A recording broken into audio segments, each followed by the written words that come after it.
Chapter 4. The Theory of Credit. 1. A long series of illustrious lawyers whose doctrines were declared to be law by the legislation of Justinian, had brought the theory of credit to a state of perfection at the beginning of the 6th century. These were adopted and confirmed in the Reformed Code, called the Basilica, promulgated by the Basilian dynasty in the 10th century, which was the code of the Byzantine Empire and of all Europe, except England. The Romans abandoned Britain at the end of the 5th century, and the common law of England on the subject of credit was exactly as it stands in Gaius, which was the textbook of Roman law.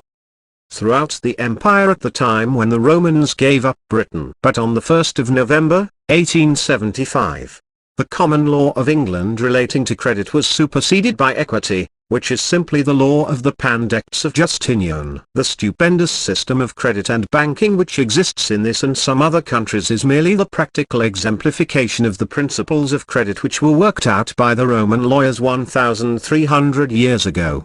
But it is somewhat remarkable that while these doctrines may be found in any of the great continental jurists, they have never yet found their way into any legal work in this country in common use. This chapter is therefore devoted to explaining the complete theory of credit, as developed in the Pandects of Justinian, and all the great civilians, and which has now at length become the law of England. 2. We shall consider the subject in the following order. 1. Investigation of the nature of credit. 2. On the transfer of credit or debts. 3. On instruments of credit or debt. 4. On the limits and extinction of credit. The investigation of the subject, moreover, opens up another most interesting branch of inquiry. For considerably more than a century mathematicians have been in the habit of calling debts negative quantities, but very few have given any explanation of what they mean by calling a debt a negative quantity, and those who have attempted it have not succeeded. From a want of knowledge of the principles of mercantile law and the facts of commerce, we have shown the real application of the algebraical signs in the theory of credit. And when we have combined these three things together, an exposition of the facts of commerce, an exposition of the law of credit, and shown the application of the theory of algebraical signs to these facts, we shall find a most beautiful exemplification of the use of these signs, strictly conformable to their use in natural philosophy. We shall find that the doctrines of law, the practice of commercial men, and the theory of algebraical signs perfectly agree with one another. And though we shall give nothing but a simple exposition of the mechanism of the actually existing system of credit and banking, we shall be able for the first time to bring economic theory to the level of commercial practice, and present results which may surprise our readers. Investigation of the nature of credit. On the definition of credit. 3. We have seen that all modern economists admit that human abilities, energy, skill, and character are wealth, because men can make a profit by their employment. These moral qualities and character may be used for the purpose of purchasing merchandise with a promise to pay instead of actual money, and when they are so they are in popular language termed credit.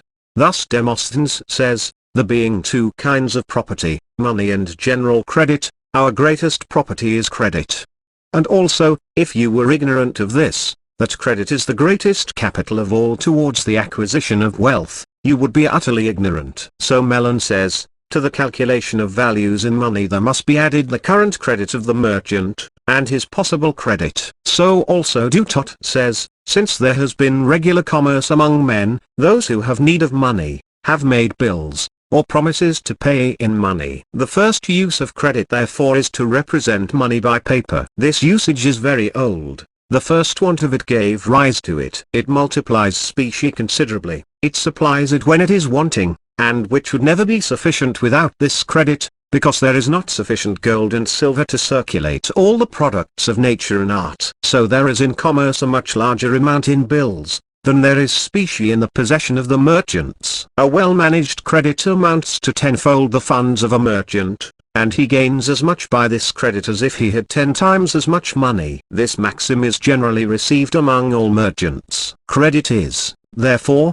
the greatest wealth to every man who carries on commerce. Now though in popular language the merchant's general purchasing power is called his credit, yet it does not enter into economics until he actually purchases something with it. When such a sale on credit takes place, the property in the goods passes absolutely to the buyer as fully and completely as if the price had been paid in money. But at the very same instant that the property in the goods passes to the buyer, there is a contract, nexum, or obligation, created between the buyer and the seller, which consists of two parts. 1. The right to demand payment, in the person of the seller. 2. The duty to pay, in the person of the buyer. These two quantities constitute the contract, or the obligation, which is the bond of law between these two persons. It may be necessary to observe that the word obligation very often used erroneously to mean only the duty to pay. But von Savini has clearly pointed out this error. The obligation is the bond between the two parties. It includes the right as well as the duty. It is in fact synonymous with contract. In this contract, or obligation, the right to demand payment residing in the person of the creditor is termed credit. Thus credit is the name of a kind of incorporeal property. It is the lowest form of an annuity. It is an annuity of one term. An annuity in general is the right to demand a series of payments. Credit is the right to demand a single payment. Now this right is property. It may be bought and sold, and hence we see the force of Roman law.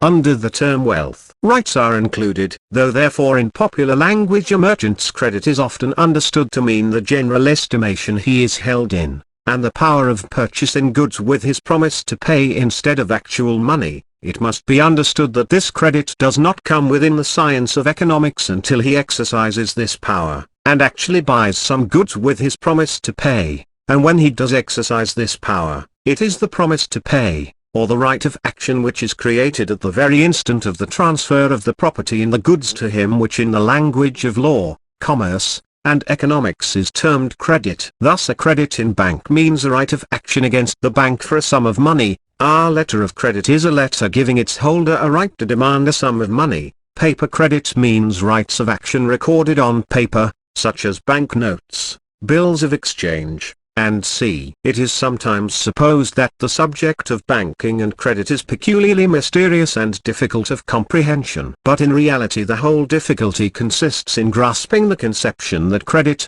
as an economic quantity, is a species of property, merchandise, or goods, or a commodity exactly similar to a bale of cotton, a quarter of corn, a ton of coals, a horse, or a table, and may be bought and sold precisely like any other goods. Not only may credit be exchanged against goods, but also one piece of credit may be exchanged against another piece of credit, just as one piece of goods may be exchanged against another piece of goods, and every person can make a catalogue of his rights of action against everyone else, precisely in the same way as he can make a catalogue of his other goods and chattels. So far all is clear. But now comes the first ambiguity in the subject, which has given rise to much misconception. When an obligation is created by the transfer of the property in goods and money, the right to demand payment is the credit, and strictly speaking the duty to pay is the debt. Here is the first subtlety to be remarked. It is very often supposed that a debt is money owed by the debtor. This however is a great error. The debt is never,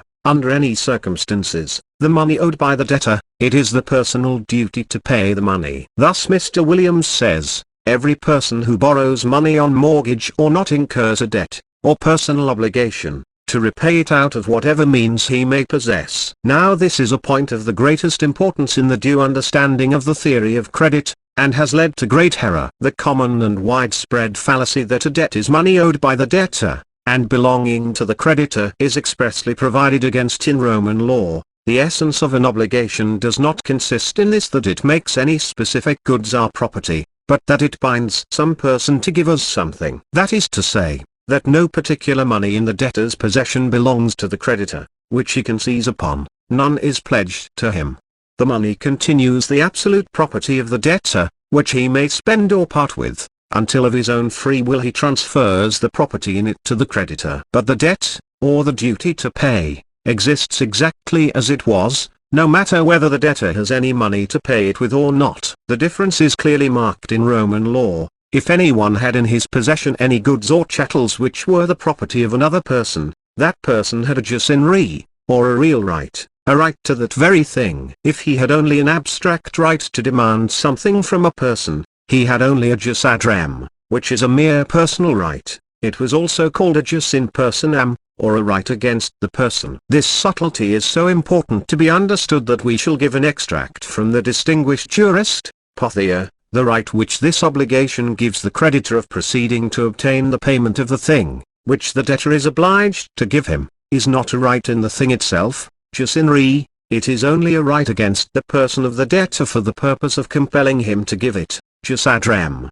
The thing which the debtor is obliged to give, continues then to belong to him, and the creditor cannot become the proprietor of it, except by the delivery, real or fictitious, which is made to him by the debtor in performance of his obligation. And till this delivery is made, the creditor has nothing more than a right of demanding the thing, and he has only that right against the person of the debtor, who has contracted the obligation. Hence it follows that if my debtor, after contracting an obligation to give a thing to me, transfers it upon a particular title to a third person, whether by sale or donation, I cannot demand it from the party who has so acquired it, but only from my debtor.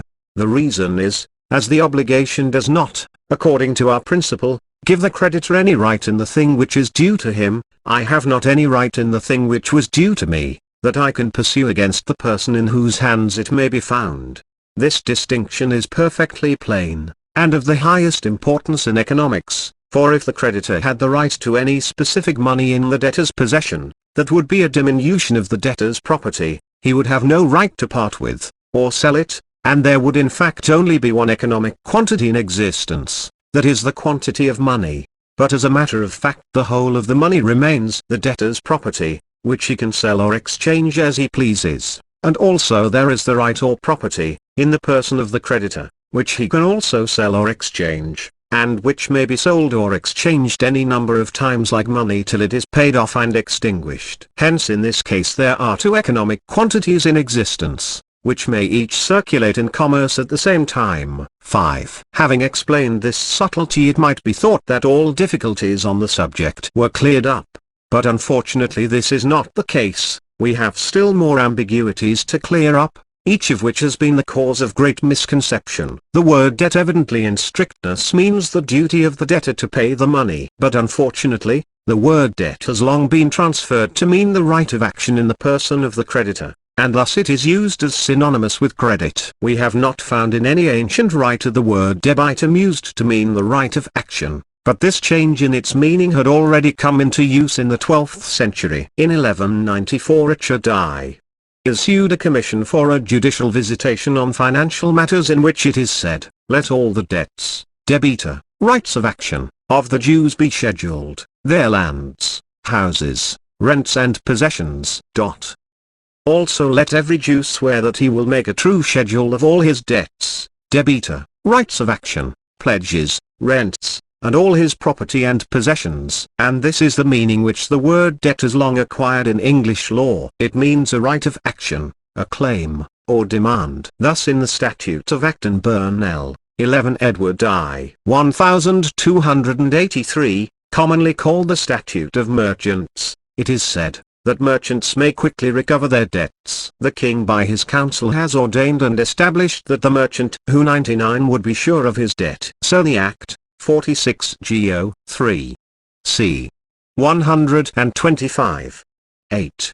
3 enacts that one debt or demand may be set off against another. Mr. Williams says within the class of choses, in action was comprised a right of growing importance, namely, that of suing for money due, which right is all that is called a debt. We have seen that a debt was anciently considered as a mere right to bring an action against the debtor, debts being formerly considered as mere rights of action. So as may be seen in any daily paper, the executors of deceased persons advertise for any persons who have debts, claims, or demands, against the estates of the deceased to give in a statement of them. An administrator is appointed by the court of the goods, chattels, and credits of the deceased. Thus it is seen that the words credit and debt are used as synonymous in law. Accordingly in the digest of the law of bills of exchange, bank notes, and c. which we prepared for the Royal Commissioners for the digest of the law, we began with the following fundamental definition of the subject: credit or debt, in legal and commercial, and economical language, means a right of action against a person for a sum of money. On the ambiguity in the meaning of the word loan, or the distinction between mutuum and comodatum. 6. We now come to the next ambiguity, which has been the cause of great confusion in the theory of credit in recent times. All the older writers, who were chiefly men having a practical knowledge of business, seeing that credit causes exactly the same circulation of commodities as money, said that credit is capital, without entering into any very nice definition either of credit or capital. Smith expressly classes paper currency, such as banknotes, bills of exchange, and c. which are credit, under the title of circulating capital. Since the time of the French economist, Say, however, this doctrine has been the subject of much ridicule. He says in one passage, which has been repeated by a multitude of writers, that those who say that credit is capital, maintain that the same thing can be in two places at once. They conceived that credit is the material thing lent, or the transfer of it, and then they ask, how can the same thing be in two places at once, and be used by two persons at the same time? The whole misconception is founded on an ambiguity in the meaning of the words loan and lend, which words are used to denote two operations of a perfectly distinct nature. There are two kinds of right: the right of possession and the right of property. Suppose that I lend my friend a book or a horse, that is, I allow him to have a right of possession and use of them for a certain time. Then it is clear that I and my friend cannot both have the book, or the horse, at the same time. But though I lend him the book or the horse, they still remain my property. I do not transfer my property in them to my friend. He is not my debtor, nor am I his creditor, and if I wanted to have them back, and went for them, and found him not at home, I should have no scruple in taking them away. But suppose that I had lent my friend £5, and if as before, wanting them back, I went and found him not at home, would I, if I happened to see his purse lying on the table, open it, and take £5 out of it? I should instinctively feel that I should do no such thing. I should have no scruple whatever in taking back the book or the horse I had lent, but I should never dream of opening my friend's purse, and taking out £5 I had lent. Thus, without giving any particular thought to the subject, everyone would instinctively feel that there is an essential distinction between the cases of lending a book or a horse, and lending £5. Or if he were so obtuse on the subject, the law would point out the distinction. The law would tell him that he might take away his own book, or his own horse, if he pleased, but that if he opened his friend's purse,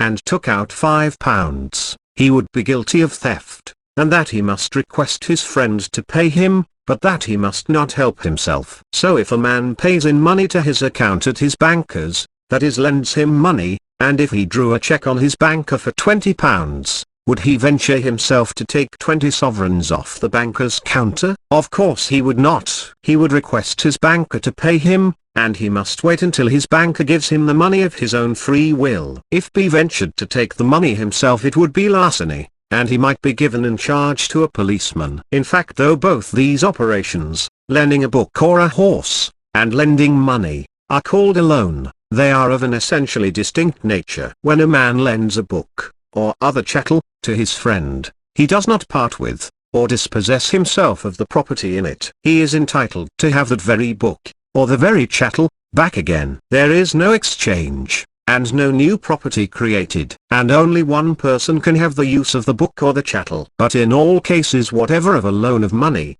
the lender absolutely cedes the property in the money to the borrower, and it becomes his absolute property. What the lender does acquire is the right, or property, to demand back an equivalent amount of money, but not the specific money. A loan of money is, therefore, always an exchange, and in all such cases there is of necessity a new property created, and this new property is termed credit, and it may be sold and transferred like the money itself. The same principle is true of the loan of many other things, such as wine, bread, meat, oil, and sea. If I lend a loaf of bread, or a bottle of wine, to a friend, the only way he can use them is by destroying them, or consuming them. Hence I must of necessity transfer the property in them to him, and what I acquire in return, is the right of demanding an equal amount of equal quality in return. It is the same with money. A man can only use money by paying it away, and all he can do is to give back to the lender at some future time an equal quantity of money. In English law, the former kind of loans,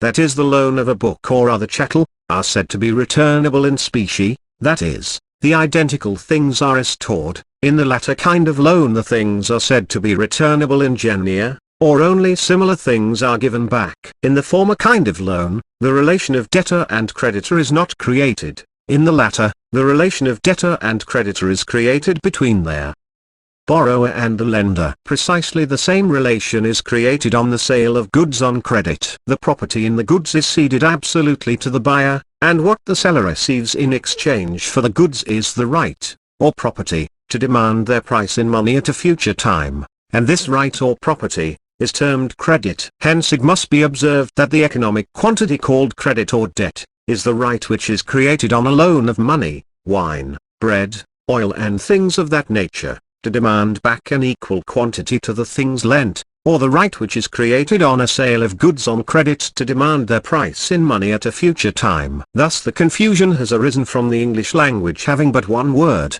loan, to denote two operations of an essentially distinct nature. The French language is equally faulty, but the distinction is clearly pointed out in Roman law, and the Latin language has a distinct word for each operation. It is said in the paraphrase of Theophilus of the Institutes of Justinian, which we prefer to quote, because it is more full and distinct than the Institutes, and it superseded them as the authorized textbook of Roman law. A real obligation is contracted by an act, or by the manual delivery of something counted out, and this includes the mutuum. A thing is a mutuum when the property in it passes to the person who receives it, but he is bound to restore to us, not the identical thing delivered, but another of the same quality and quantity. I said, so that the receiver becomes the proprietor of it, that I might exclude the comodatum and the depositum, for in these latter the receiver acquires no property. But he must be bound to us, to exclude the donation, for he who receives one acquires the property, but he is not bound to us. I said that he must restore not the identical things, but others of similar quality and quantity, that I might not deprive him of the use of the mutuum. For a person takes a mutuum, that he may use the things for his own purposes, and return others instead of them. For if he were obliged to give back the same things it would be useless to borrow them. But all things are not taken as mutua, but only those which consist in weight, number, and measure, and in weight, as gold, silver, lead, iron, wax, pitch, tin; in measure, such as oil, wine, corn; in number, such as money; and in short whatever we deliver with this intent, in number, measure, or weight, so as to bind the receiver to return us, not the same things, but others of the same nature and quantity. Whence also it is called mutuum, because it is transferred by me to you with the intent that it should become your property, ut demiotum fit. But the real obligation includes comodatum, as if anyone were to ask me to lend him a book, and I lend it. But the comodatum differs widely from the mutuum, for the mutuum transfers the property, but the comodatum does not transfer it, and therefore the borrower, commodatarius, is bound to restore the very thing lent. So it is said in the Digest, but it is called giving a mutuum because from being my property it becomes yours, quod demiotum fit, and therefore if it does not become your property no obligation is created. But on the contrary, with respect to the comodatum we retain the property and possession of the thing lent. Recommodats, no one by lending, commodando, a thing, gives the property in it to him he lends it to. Modern scholars repudiate the fanciful etymology of mutuum from ex miotum fit, though it held its place so long in legal textbooks. Mutuus evidently comes from muto, as deciduous from decido, and dividuus from divido. It is so called because there was an exchange of properties. But though the derivation is fanciful, it exactly expresses the fact. Unless there was an exchange of properties there was no mutuum. All commercial loans are mutua, and not commodata. Every loan of money is in reality a sale, or an exchange, in which a new property is created, which is called credit or a debt, and when the money is returned, or the loan repaid, it is another exchange. by which this new property is extinguished. The distinction between a debt and a bailment, or the distinction between a mutuum and a depositum. 7. We have now to trace the consequences of this distinction between the mutuum and the depositum, because they each give rise to a class of paper documents of a totally distinct nature. And it has been the confusion between these two distinct classes of paper which has been at the root of most of the false theories of credit and currency which have produced such terrible catastrophes in the world. There are two species of paper documents which are in general use in commerce, and which have some superficial resemblances. That is, they both convey rights to certain things and are similarly transferable, and are, therefore, considered by many to be of the same nature, but which are yet fundamentally distinct in their nature, and in this radical distinction is contained the basis of the theory of credit. These species of paper documents are I. Banknotes, bills of exchange, and other forms of credit. 2. Bills of lading, dock warrants, and all other titles to specific goods. In order to understand clearly the fundamental distinction between these classes of paper documents, we will explain how each of them arises. It has already been shown that in all loans of the nature of the mutuum, and in sales of goods on credit, the property in the money or the goods is transferred to the borrower or the buyer, and in exchange for it the lender or the seller receives the property or right to demand a sum of money, which right may be recorded on paper, and may be bought and sold like any other goods or merchandise. Now when a person pays in money to his account at his bank as it is a mutuum, the property in the money passes absolutely to the banker. He is not the trustee or the bailee of the money, but it becomes his property. He is the owner of it, and is entitled to use it in any way he pleases, for his own purposes. In exchange for this money, he creates a credit in his customer's favor, promising to deliver an equal amount of money on demand. The transaction is an exchange or sale. The banker buys the money from his customer, and sells him in exchange for it the right to demand an equal quantity of money at any time he pleases, and it has value, because the owner of it can exchange it for money, or anything else. The banker is not the trustee of the money, but he is simply the debtor to his customer, and if unfortunately he should happen to fail, his customers or creditors are only entitled to have his property divided among them, and they must take their chance of having their debts paid in full. It is exactly the same in all cases of mercantile credit. The merchant or trader who buys goods on credit, is not the trustee or bailee of the goods, but their proprietor. The seller of the goods cedes the property in them absolutely, and receives in exchange only the abstract right to demand payment at a future time. Like the banker, the buyer is simply the debtor to the seller. In both cases there is a new property created, which may be recorded on paper, either in the form of a banknote, or a bill of exchange, which may be bought and sold quite independently of any specific money. Hence all forms of paper credit are absolutely separated from any specific money, and that is the very reason why they are called credit, because the holder of them has nothing but a right to demand money from some person. But the case is quite different with the other class of paper documents. When a man ships goods on board a vessel, he receives from the captain a paper document, acknowledging the receipt of the goods, and promising to deliver them to whomsoever shall be the owner of the paper document called the bill of lading. The shipper of the goods sends the bill of lading to the consignee, who, directly he receives it, may negotiate it, that is transfer it by endorsement to whomsoever he pleases, in all respects like a bill of exchange, and it may pass through any number of hands, and whoever is the owner of it at any time may go and demand the goods from the captain. Similarly, when goods are deposited in a dock warehouse, the dock master gives a paper document, or receipt for them of similar nature to the bill of lading, which is called a dock warrant. This is transferable in all respects like a bill of trading, or a bill of exchange, and whoever is the owner of the dock warrant, is the owner of the goods described in it, and is entitled to demand and receive them from the dock master. Now it is especially to be observed that in these two cases, although the goods are delivered into the temporary custody of the captain, or dock master, they have no property in them. The property in the goods remains with the shipper, or depositor, and is transferred by him along with the bill of lading or dock warrant. The goods are what is called in Roman law, a mere depositum. The captain or the dock master is the mere bailee or trustee of the goods, and not the owner, as in the case of the mutuum. He has no right to convert them to his own use, and if he did so, it would be a robbery, and he would be liable to be punished as a thief. Thus in these cases the goods are merely delivered into the temporary custody of the captain, or dock master, for a certain defined purpose, and no new property is created. The bill of lading and the dock warrant form one property with the goods, and cannot be separated from them.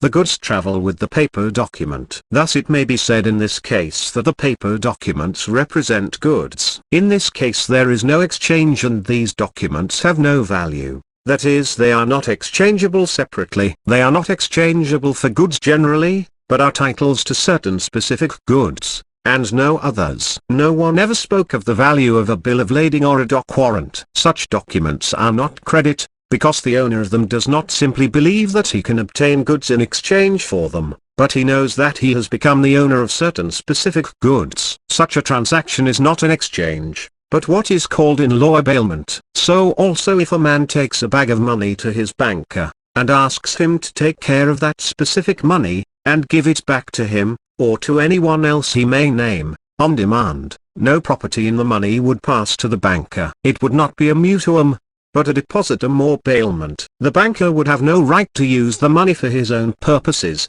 and if he did so he would be guilty of theft. If he gave a receipt for it promising to deliver the money to whomsoever the receipt might be transferred, the receipt would be one property with the money, as in the case of bills of lading and dock warrants. The money and the receipt could not be separated, and the property in that very money would always pass along with the receipt.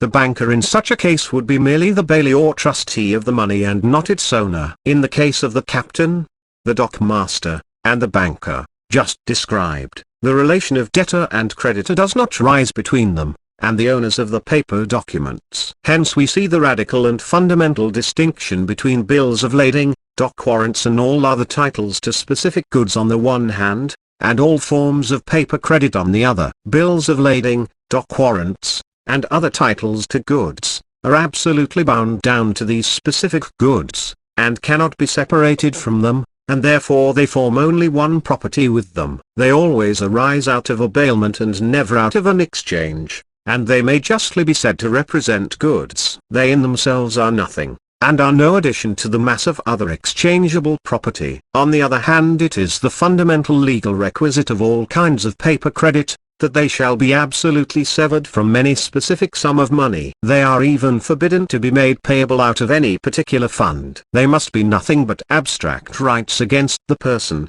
and that is the very circumstance from which they take their name, because they must be received on the simple belief that the person can pay them. If any specific sum of money were appropriated to their payment, they would not be credit. Paper credit always arises out of an exchange, and never out of a bailment. Bills of lading and dock warrants always go along with goods. Bank notes and bills of exchange are always exchanged for money, goods, and c. Bills of lading represent goods, but are not of the value of goods, because there is no exchange, and there can be no value without an exchange.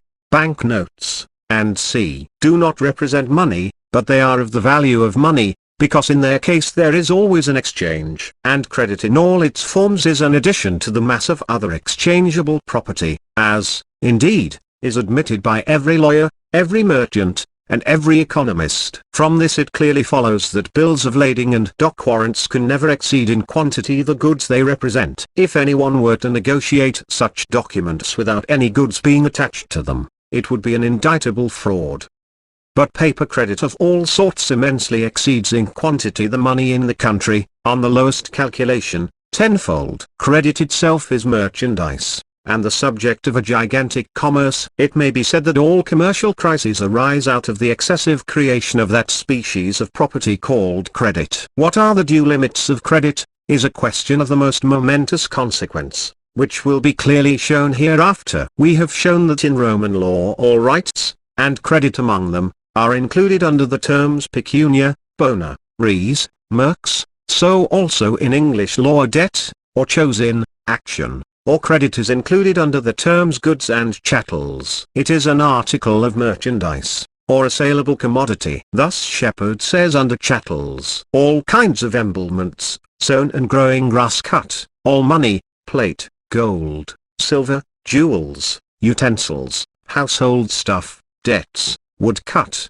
wares in a shop, tools and instruments for work, wares, merchandises, carts, ploughs, coaches, saddles, and the like, all kinds of cattle, as horses, oxen, kine, bullocks, goats, sheep, pigs, and all tame fowl and birds, as swans, turkeys, geese, gapons, hens, ducks, poultry, and the like, are to be accounted chattels. All obligations, bills, statutes, recognizances, and judgments, shall be as a chattel in the executor. All right of action to any personal action is a chattel. So it was resolved by Popham, Chief Justice of England, and many other justices, that personal actions are as well included within this word goods in an Act of Parliament, as goods in possession. So in another case Lord Chancellor Hardwicke said and debts come within the meaning of the Act, and would pass in a will thereby. Burnet J. said, a bond, debt is certainly a chattel. So Parker LCB said, but goods and chattels include debts _ things in action are considered as goods and chattels. Lee, C.J. said, the inquiry on the second point is, whether choses in action are not included under goods and chattels. And I agree this is now out of question. Choses in action will be included therein. Fullwood's case for Company 65 proves that chose in action, as an obligation, is a chattel. So Stormf, Prerog. 65, c. 16 says that chattels comprehend right of action to goods. And Hardwicke C. said, choses in action are properly within the description of goods and chattels. So Blackstone says, for it is to be understood that in our law, chattels, or goods and chattels, is a term used to express any kind of property which, having regard either to subject matter, or the quantity of interest therein, is not freehold. Property or chattels personal may be either in possession, or else in action. Property in action is where a man has not the enjoyment, either actual or constructive, of the thing in question, but merely or right to recover it by a suit or action at law. We need not give any more quotations. In fact, those which we have given are only intended for the benefit of lay readers. Every person who has studied the most elementary principles of law, knows perfectly well that a right of action or a chose in action is a personal chattel like any other species of property, but it is just on this point that the greatest difficulty is felt by lay readers to understand how a mere right of action is saleable property, just like so much iron, corn, gold, lead, coal, or anything else. On some erroneous ideas as to the nature of credit. 8. We have still another erroneous view of the nature of credit to clear away. We have seen that the preceding errors arose from not observing the distinction between mutuum and comodatum and depositum. From the first error proceeded the erroneous notion that those who say that credit is capital say that the same thing can be in two places at once.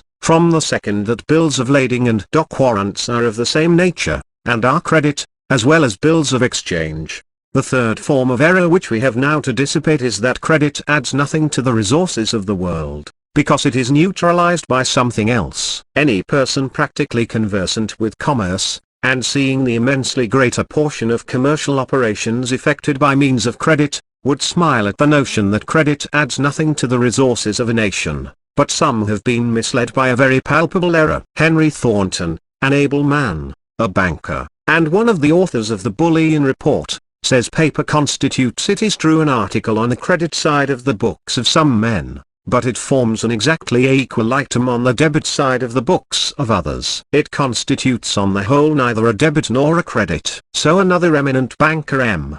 Cernuschi, says, the balance sheet of every individual contains three accounts: existing goods, credits, and debts. But if we collected into one all the balance sheets of everyone in the world, the debts and the credits mutually neutralize each other, and there remains but a single account, existing goods. The totality of the goods, therefore, forms the general inventory.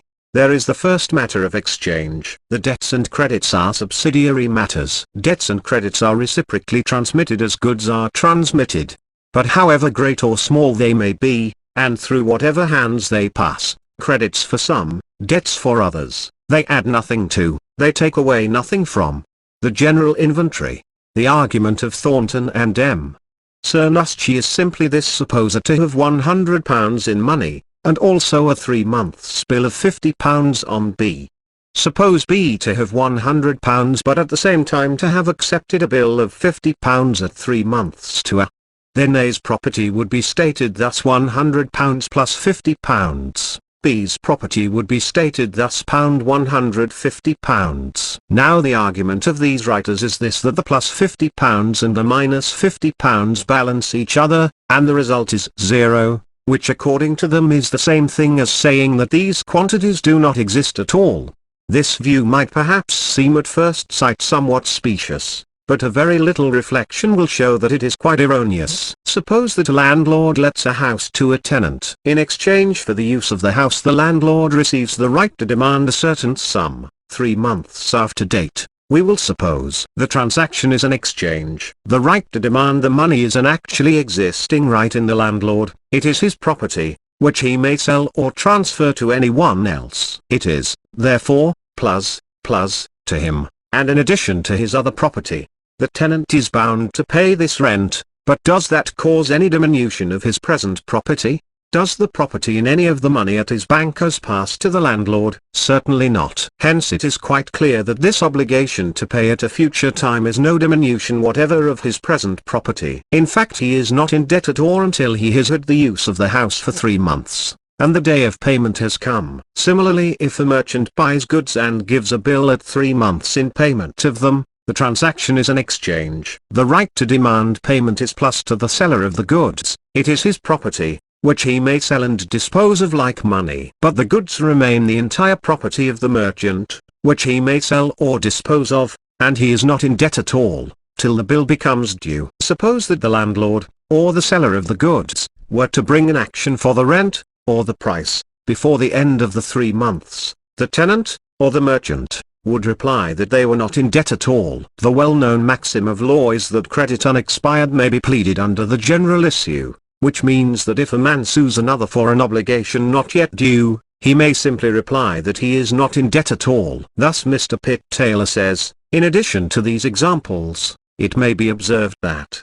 whenever the defendant can show that in fact no debt ever existed before action brought, he may do so under the plea of never indebted. For instance, if the action be for goods sold and delivered, he may defend himself under this plea by proving that they were sold on credit, which was unexpired when the action was commenced. Hence we see that in this case, the minus £50 does not mean that it is to be subtracted from his present property. This then is the paradox. The right to receive the future rent is the absolute property of the landlord, and therefore in this case plus means addition. But though the tenant is bound to pay the rent, and it is therefore to him, it is not to be subtracted from his present property, and is no diminution of it. What then does it mean? Mathematicians have since the time of Maclaurin given debts as an example of negative quantities, but they have never given any satisfactory explanation of what is meant by this order of negative quantities. The explanation usually given is this: a man's property may be considered as positive, and his debts as negative. Subtract his debts from his property, and the remainder if any is his capital. And as the national capital is the aggregate capital of all the individuals in it, according to this doctrine, in order to find the quantity of property in the country, all the floating debts in it would have to be subtracted from all the property in it, and the remainder would be the amount of national capital. So Peacock, the distinguished algebraist, says if property possessed or due could be denoted by a number or symbol with a positive sign, a debt would be indicated by a number or symbol with a negative sign, or conversely, such affections of property are correctly symbolized by the signs plus and, since they possess the inverse relation to each other, which these signs require. For if to a person either be given a certain property or sum of money combined or added to a debt of equal amount, his wealth or property remains the same as before. Now in a certain sense these modes of statement may be correct. If a man were going to retire from business, he would call in and discharge his liabilities, and the remainder, if any, would be his fortune. But such a mode of statement is quite unsuitable for economics. Debts are a species of property of the most colossal magnitude, and are the subject of commerce, as much as any other merchandise, until they are extinguished. Economics has only to do with them while they exist. and are the subject of commerce. The fallacy of the mode of statement of the writers we have just quoted is evident, and is precisely the one which we have already pointed out was carefully provided against in the digest. For they evidently consider a debt to be some of the debtor's property set apart and pledged to the creditor, and therefore a diminution of the debtor's property. But this is a most grievous error. A debt is not part of the debtor's money or goods affected with the negative sign, but the personal duty of the debtor to pay, and until the time of payment has arrived, there is no duty and no debt. Hence, while the right created on the exchange of the goods is an economic quantity which may be exchanged and sold any number of times, as indeed these writers admit, the debt or duty is non-existent or latent, and has no effect at all. Hence, the goods and the credit given in exchange for them, are two economic quantities, and may both be sold and transferred any number of times. And in economics we have only to consider the number of economic quantities, and their relations of exchange. We will give a very simple example to show how very erroneous the method of stating the question by Thornton and Cernuschi is. Suppose a banker holds a merchant's acceptance not yet due. Suppose at the same time the merchant holds an equal amount of the banker's notes. According to the method of statement of these writers, the mutual debts cancel each other, and the result is nothing. But this is manifestly erroneous, because the banker may if he pleases put the merchant's acceptance into circulation,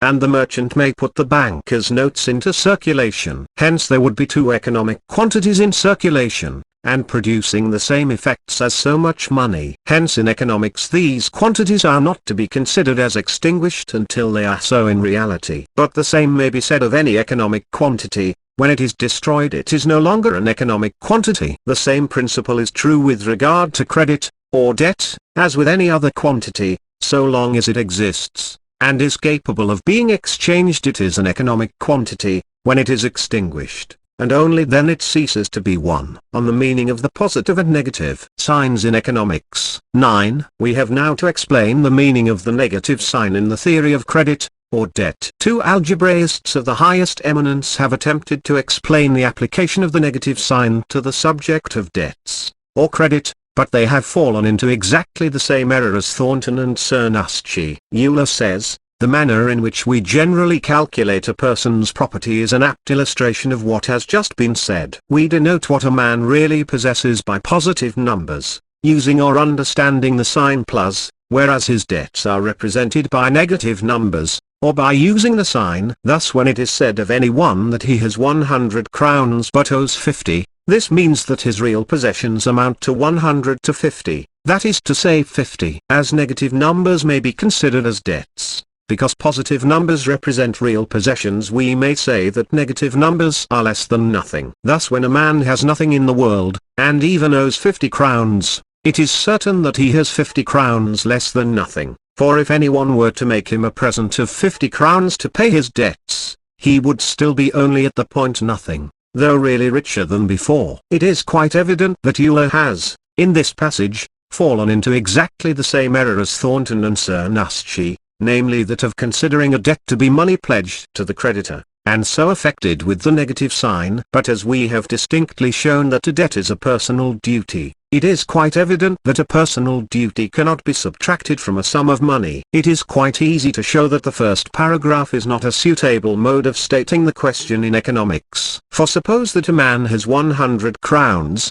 and that he is bound to pay 50 crowns 1 year hence, it would be quite inaccurate to say that his property is only 50 crowns, or 100 to 50. For he has the 100 crowns to trade with in the meanwhile, as his absolute property. And all that he is bound to do is to have on a certain day at the end of the year 50 crowns to discharge his debt. But the owner of the debt may put it into circulation, and it may produce all the effects of money till it is paid, so that there may be the 100 crowns and the debt of 50 crowns as well, circulating simultaneously in commerce. And yet his property might be correctly stated, 100 to 50 crowns. Here it is quite clear that the 50 crowns are not to be subtracted from his present property. Now by the law of continuity, the same must be true if we diminish the period of payment gradually from 1 year by small gradations of a day at a time, till we reduce it to 0, or make the debt payable on demand. The fact is that the expression is to be read this way: he possesses 100 crowns as his property, but coupled with the duty of paying 50 crowns at some given time. So in the second paragraph, when he possesses no crowns, and owes 50 crowns, he is said to have less than nothing. This clearly means that he is under the duty, or obligation, to pay 50 crowns, and has nothing to pay them with. Now let us suppose that being in this position, as Euler says, someone makes him a present of 50 crowns to pay his debt. He is clearly 50 crowns richer than before, and yet his property is now only A equals 0. This is an example of plus x plus giving plus. Thus Euler is right so far as he goes, but he has manifestly stated only one half of the case, because there is another combination of algebraical symbols which gives plus, namely dash. And there is another method in commerce of arriving at the same practical result. Suppose his creditor releases him from his debt. His property would then also equals 0, and as in the former case, he would be 50 crowns better off than before. Thus releasing a debtor from the duty to pay money, is exactly equivalent to making him a present of money. This shows that the release, dash, of a debt, dash, is the same thing as an increase, plus, of wealth, plus, or that plus x plus, a principle of the most momentous consequence in modern commerce. Peacock has fallen into exactly the same error, for he considers a debt as money or property owed, which is exactly the error which the Digest, Pothier, and other civilians have so carefully pointed out. Peacock considers that the subtraction of a debt is the change of the character or affection of money owed to money possessed, in which he is quite mistaken, for the subtraction of a debt is not changing the right in the money from the creditor, which does not exist, to the debtor, but simply extinguishing the debtor's duty to pay it. 10. The perplexities of the theory of credit can only be unraveled by the great modern algebraical doctrine of the separation of the signs of affection or position and operation. Writers who are not versed in natural philosophy have no conception of the signs plus and,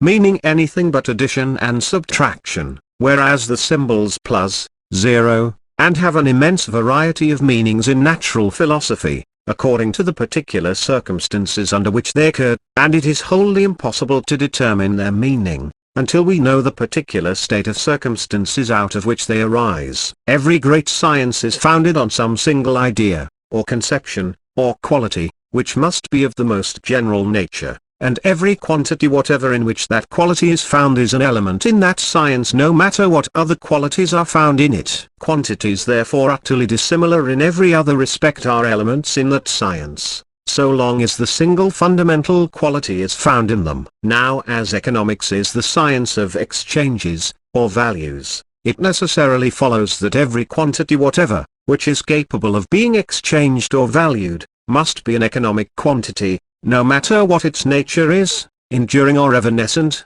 corporeal or incorporeal.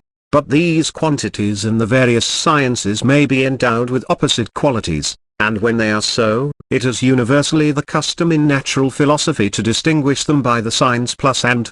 They are then called signs of affection or position. The instances of this which might be quoted from the various branches of natural philosophy are innumerable, and we will only quote a few to illustrate our meaning, and furnish analogies to guide us to the solution of the perplexities of economics.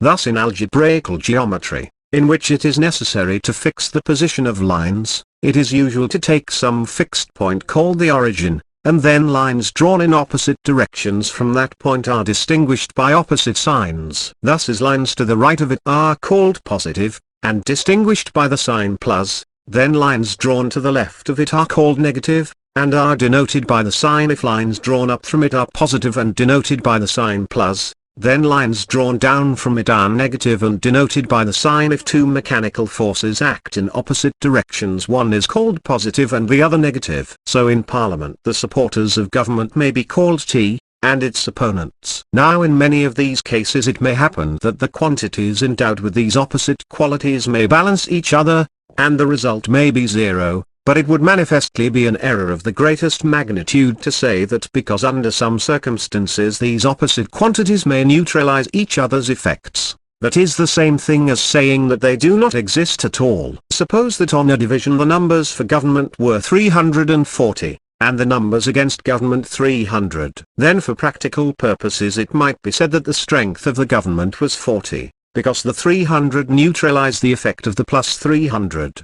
but it would be clearly an enormous error to say that that is absolutely the same thing as saying that these 600 members do not exist at all. It is perfectly clear that there are 640 parliamentary units. It is quite clear that to find the total number of parliamentary units we must add the opposition to the ministerialists, and not subtract them. It is an error of precisely the same nature to say that, because a man possesses £100, and at the same time has accepted a bill for £50 payable 3 months after date, there are only £50 in existence as economic quantities. No doubt it might be said that for practical purposes the man's fortune was only £50, but the £100 and the £50 bill may both circulate independently in commerce at the same time, and hence while they do so, and until the £50 bill is paid and extinguished, there are £150 of economic quantities. When the bill is paid and extinguished, it ceases to exist as an economic quantity. 11. Now this idea of opposition is applied to a continuous line, or to motion in a continuous line. If any point be taken as 0,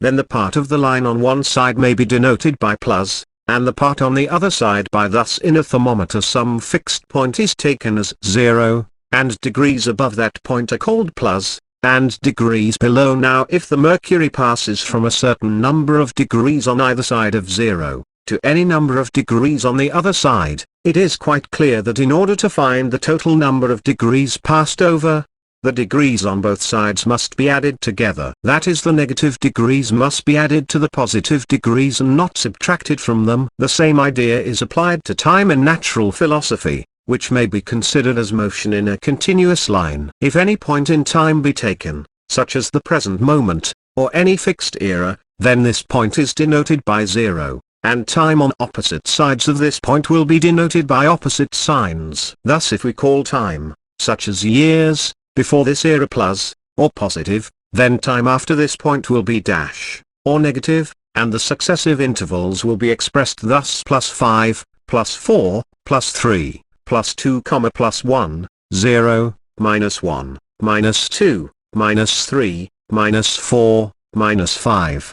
Where the sign plus merely means that the years it is affixed to were before the given era, and the sign means that the years it is affixed to were after a given era. It is quite clear that if we want to find the number of years between any event which happened some time before this era, and another event which happened some time after it, we must add the number of years on both sides of 0. Thus if the birth of Christ be the given era, or 0, the years before Christ will be positive and the years after Christ negative. To find the number of years from the foundation of Rome to the present time we must add together plus 753 and 1875 years, or 2,628 years altogether. 12. As an illustration of the application of the positive and negative signs to time, let us take an example which will be very useful in economics. A father's age is 40, and his son apostrophe 15. When was the father twice the age of the son? Let h be the number of years before the present time, when the father was twice the age of the son, then 40. X equals 2, 15, 2. Or x equals -10. Now what does this negative answer mean? It means that the father never was twice the age of the son in time past, which we have taken as positive in the question. The epoch of his being twice the age of his son is to be found in time opposite to the past, namely in time future. He was not twice the age of his son 10 years ago, but he will be so 10 years hence, as is very clear, for in 10 years the father will be 50 and his son 25. Hence if any event be positive which has happened in time past, the same event is negative if it is to happen in time future. 13. These illustrations, which might be immensely extended by examples taken from every branch of natural philosophy,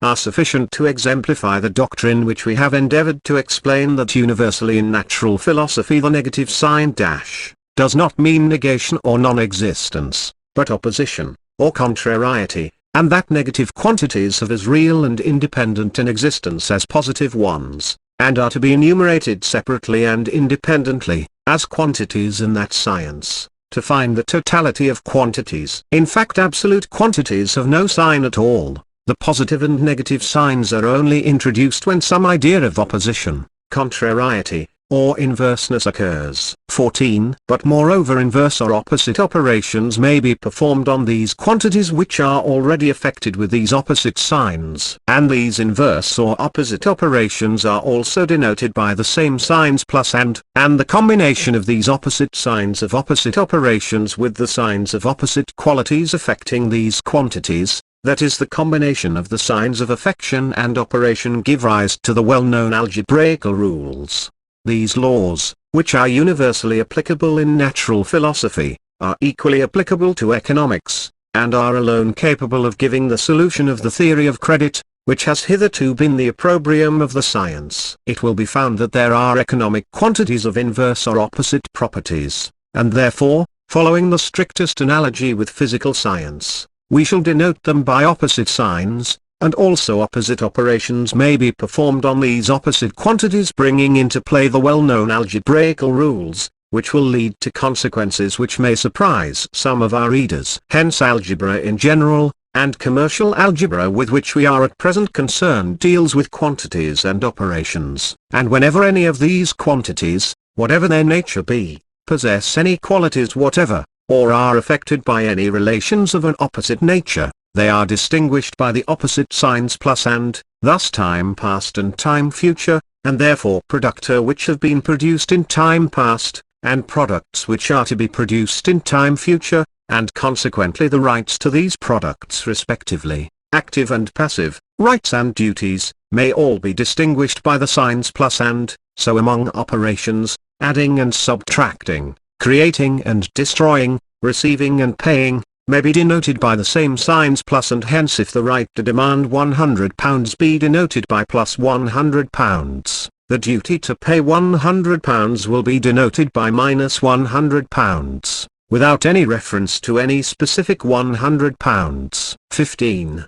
The use of the terms positive and negative to denote opposition is very commonly used by jurists as well as by mathematicians. Thus Ortolan uses the terms positive and negative rights to denote rights to acts and rights to forbearances. In its relation to a right, a duty is negative, but duties themselves are termed positive and negative, as there is the duty to do something and the duty to abstain from doing something. Hence we may say that in this case we have a negative sign within a negative sign, as we shall presently find will be the case in economics. Arguing from these analogies in mathematics and law, we are quite at liberty in economics to apply the terms positive and negative to quantities and operations of opposite qualities. 16. We shall now show the application of these principles to economics. We have shown that property is a right residing in the person. Now a man may have a right to some specific actually existing thing, the produce of the past, and he may also have the right to receive things which will only come into his possession at a future time,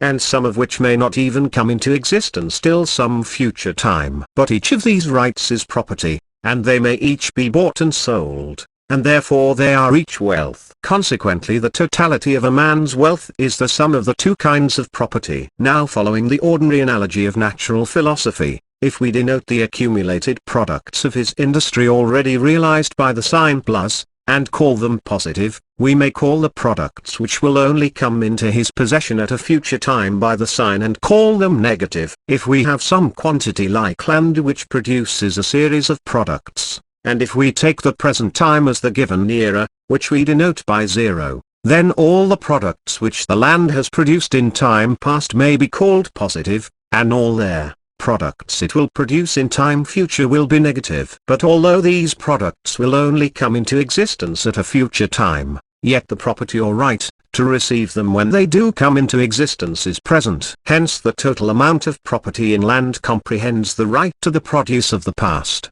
together with the right to the produce of the future, and as the property in the produce of the past is inverse, or opposite, to the property in the produce of the future, if we call the former positive, the latter will be negative, strictly in accordance with the principles of natural philosophy. Now suppose that we purchase an estate in land for £100,000. Where is the value of our money?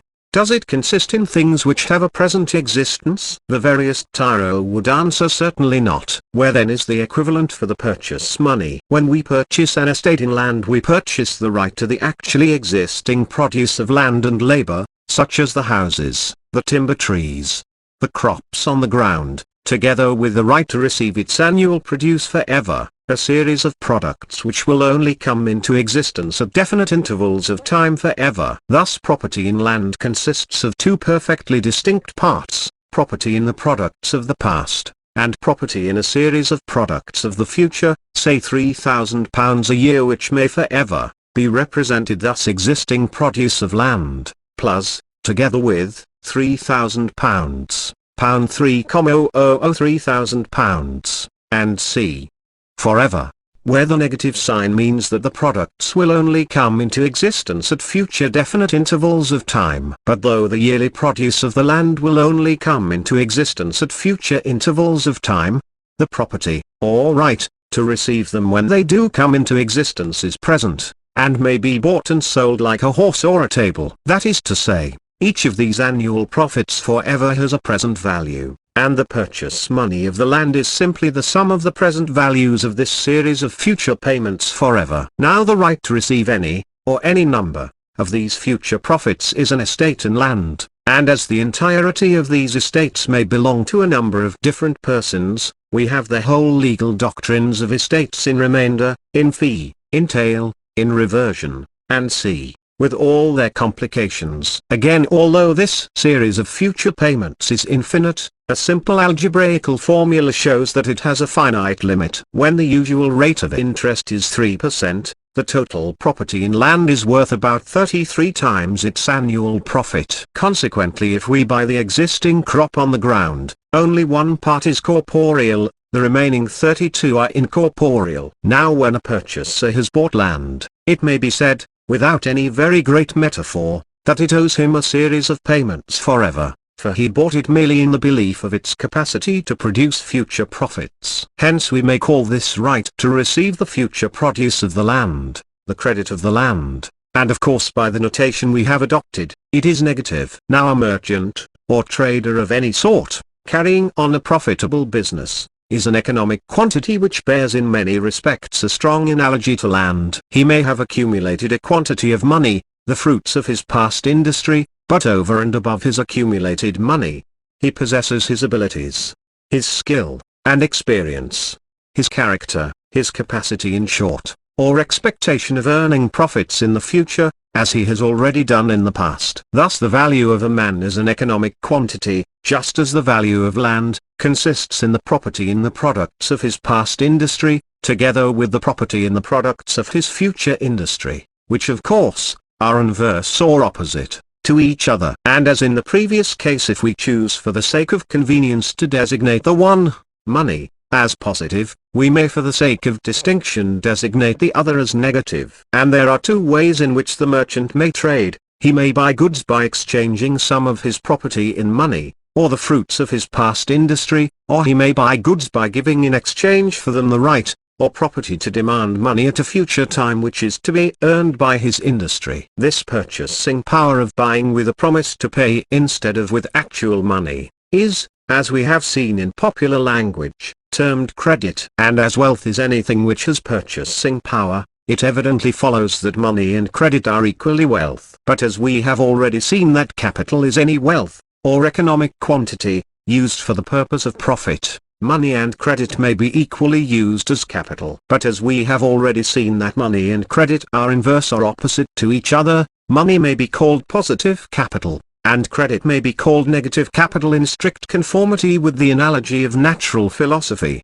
17. Now as far as we have gone, we have found the adaptation of the negative sign sufficient to explain the classification of property. No one who has studied the theory of the negative sign as developed by mathematicians within the last century, can fail to see that the designation of property in the proceeds of the future by the negative sign, for the purpose of contradistinguishing it from property in the proceeds of the past, is strictly analogous to its use in physical and mathematical science. A man's property in the future earnings of his own industry is as clearly a part of his property, as his right to reap the produce of his own land. And he may sell and transfer or trade with, and make a profit by, or make capital of, the one as well as the other. But as we have observed, this general purchasing power, or credit, of the merchant does not enter into economics until he actually does make a purchase, or effect an exchange with it, and when he does so considerations of a somewhat complex nature arise,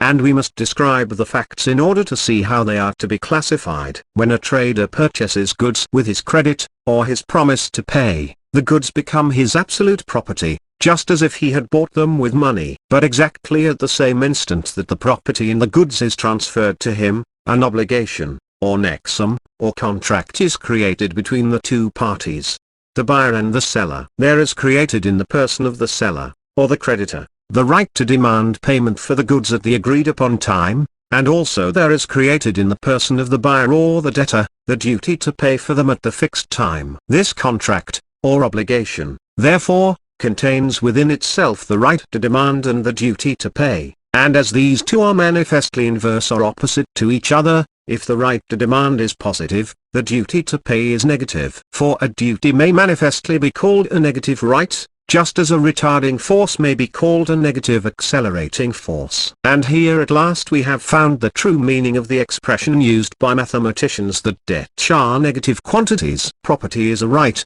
but debt is a duty. A contract, therefore, contains two opposite quantities, the right to demand and the duty to pay, and as these are created simultaneously, can only exist simultaneously, and can only be extinguished simultaneously, they are closely analogous to polar forces. Now the error of Thornton, Cernuschi, Euler, Peacock and many others, consists in this, that they consider the debt to be an actual specific portion of the debtor's money, or goods, separated from his other property, and pledged to the creditor. But this is a most important and fundamental error. The debt, as we have shown already, has been clearly pointed out in Roman law, by Pothier, and many others, is the personal duty to pay money, and no doubt the duty to pay at a future time is created, but it is not a debt in presente, it is only a debt in futuro, it is not a debt or due until the period fixed for payment has come, and therefore until that period has maybe come,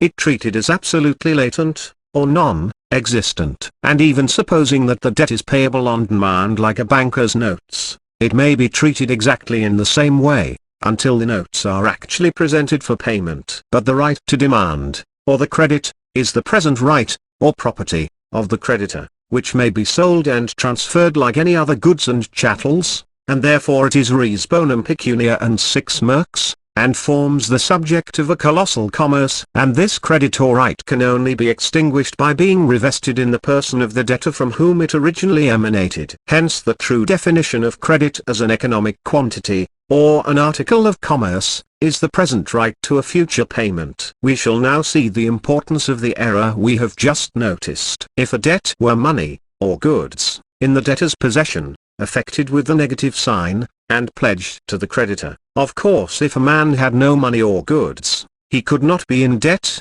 and insolvent, because he would have no money or goods that could be affected with the negative sign, or be pledged to the creditor. But the credit and the debt are nothing but a legal bond between the two parties, and are nothing more than a personal right to demand and a personal duty to pay. A man may have no money and yet be in debt £100. The creditor's right to demand and the debtor's duty to pay exist quite irrespective of the fact that he has any money or not. If the debtor cannot pay his debt, the creditor's right may lose its value.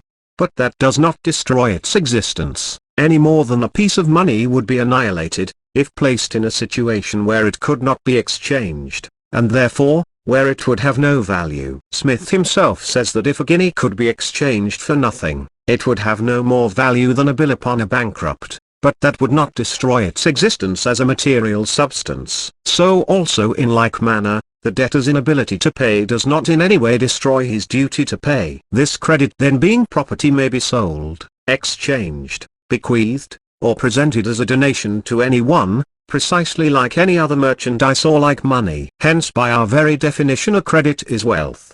But the debt is not wealth, for it cannot be sold. Many persons would buy the right to demand £100, but no person would ever dream of buying a duty to pay £100. So far as regards economics, or the science of exchanges, the duty to pay is an absolute nullity. It is not a subject of sale or exchange. It in no way impedes the debtor's right to sell any money or goods he may possess, and it in no way prevents the creditor from selling his right, Hence it is to be entirely neglected as an economic quantity. What its real effect is we shall see presently. Now let us suppose that a debtor owes £100, and is utterly insolvent. Then his property is represented by minus £100, that is the duty to pay £100. The creditor's right is of course represented by plus £100. Suppose that the creditor presents the debtor with his right to demand as a donation, as he may do to anyone else or to him. Then the debtor has now in his own person both the duty to pay £100 or £100,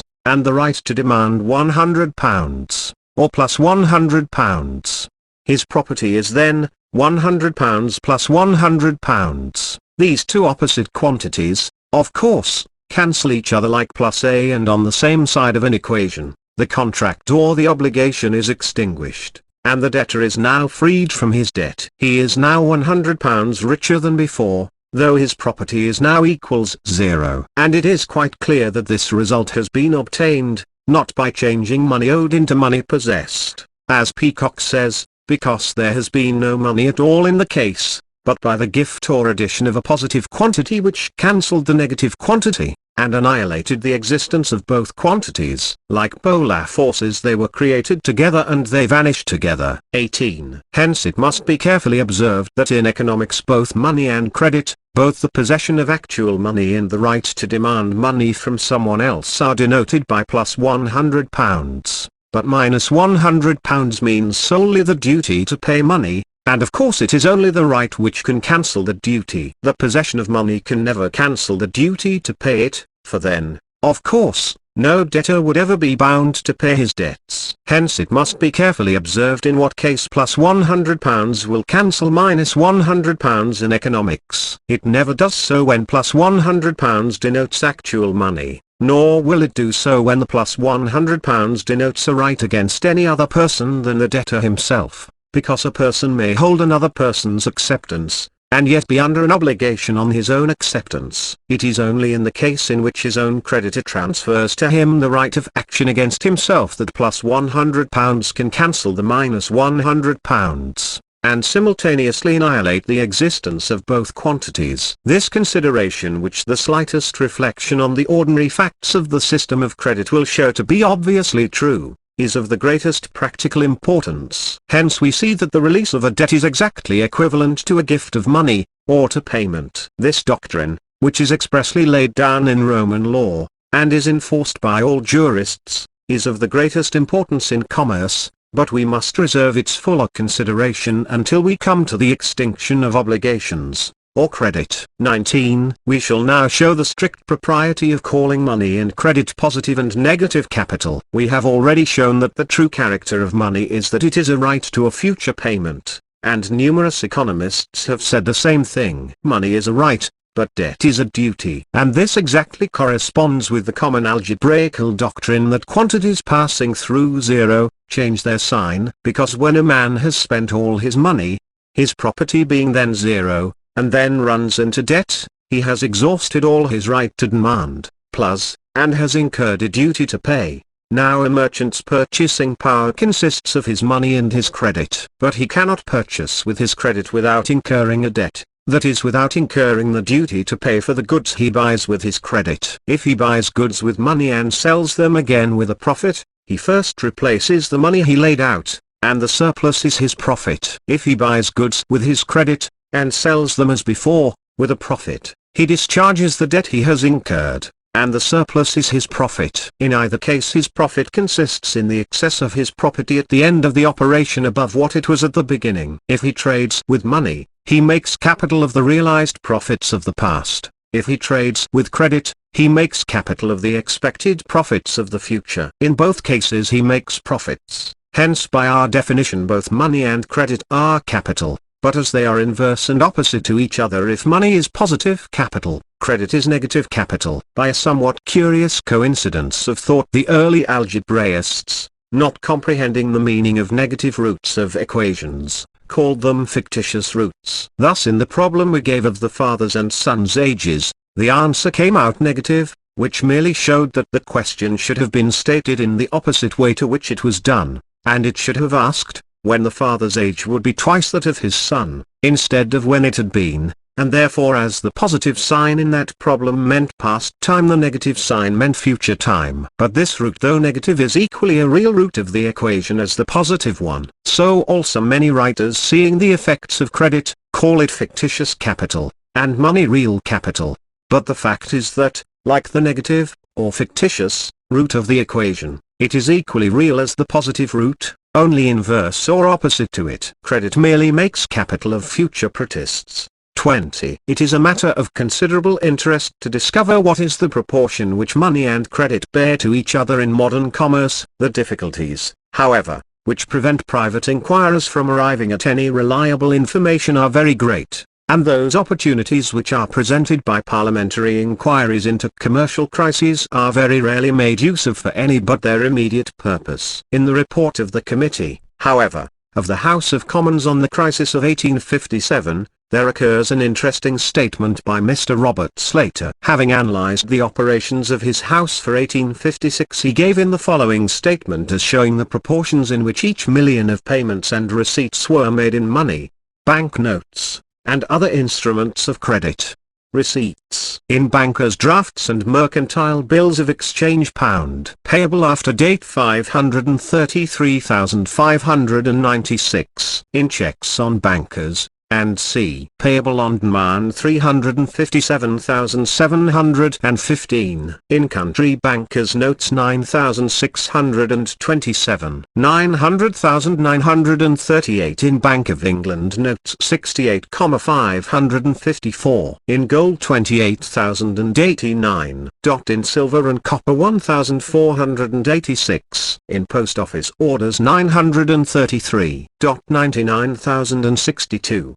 £1 million payments by bills of exchange payable after date 302,674 by checks on London bankers 663,672 966,346 by Bank of England notes 22,743 by gold 9,427 by silver and copper 1,484.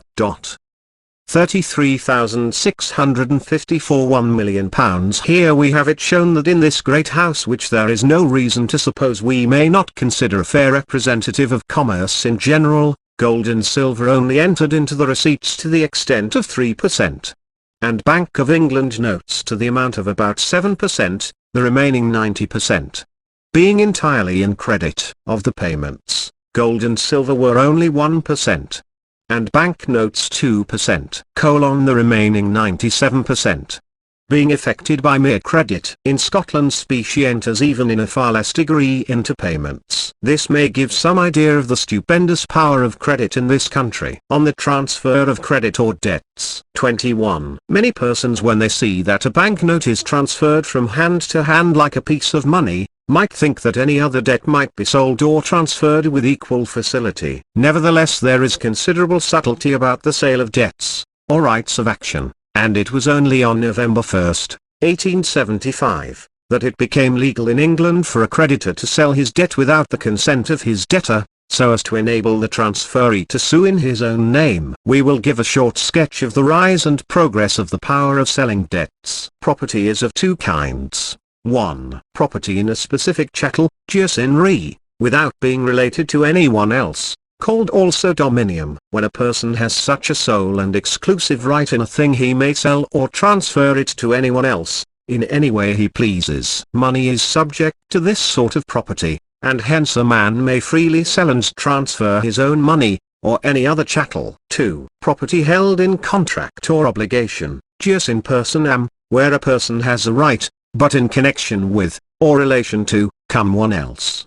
But property held in contract is of two kinds. A. Where each party has rights to receive and duties to perform, such as the nexum, or obligation, between lord and vassal in feudal law, or that between master and servant at the present time. This is termed a bilateral, or synallagmatic, contract. B. Where there is only a right to receive on one side and a duty to perform on the other, such as the relation between creditor and debtor, or landlord and tenant in modern times. This is called a unilateral contract. Now, formerly it was held universally that wherever property was held in contract of either sort, neither party could substitute another person for himself, at his own will and pleasure, and without the consent of the other party to the contract. This rule must manifestly hold good in all bilateral contracts, because, as each side has a duty to perform, of course the person who has that duty to perform, cannot substitute anyone else to perform it, without the consent of the other party. Thus, so long as the feudal law retained its pristine rigor, neither the lord nor the vassal could substitute anyone else for himself without the consent of the other party. So in the case of master and servant at the present day, a master cannot transfer his household to anyone else without their own consent, as if they were cattle or slaves. Neither can a servant substitute anyone else in his place without his master's consent. The same principle originally held good when the contract was unilateral, as in the case of creditor and debtor. The creditor could not transfer his right of action against the debtor, because the debtor never agreed to pay anyone except his own creditor. It is a rule of law and of common sense, that no man can contract for another without his consent. Unless, therefore, the debtor had agreed with the creditor that he might transfer his right, the creditor had no power to guarantee his transferee that the debtor would pay him. But, nevertheless, though this may be true in theory,